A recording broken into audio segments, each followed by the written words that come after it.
Hey guys, Pete with Leisure Time here. Today we're looking at a 2024 Caldera Murano, and the customer has a couple of complaints. One of them is, I think obviously there's a leak happening, and then they're getting double dashes on the top side.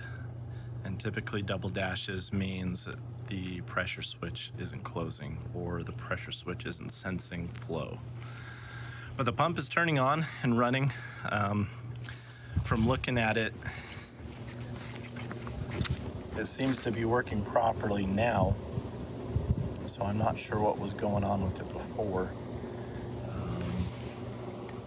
This tub's only about a week or week and a half old, but we're gonna open up the panel and see what's going on right there.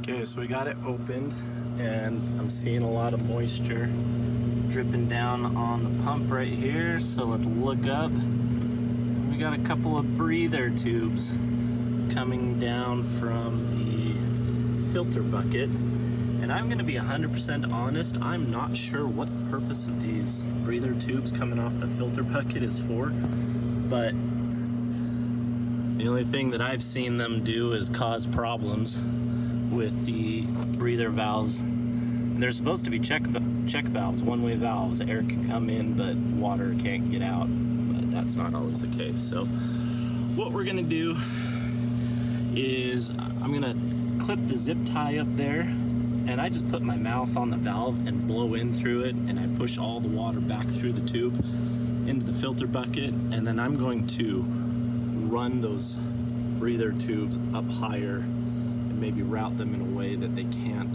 siphon water back through. So that's what we're gonna do.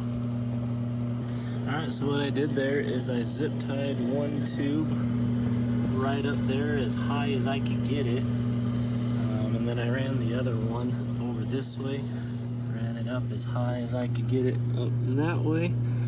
And when you're that high up on the bar top, then you're above the water level, and that way you can't siphon the water back in. So that's the easiest way to take care of that problem. Okay, thanks for watching. Any questions, let me know.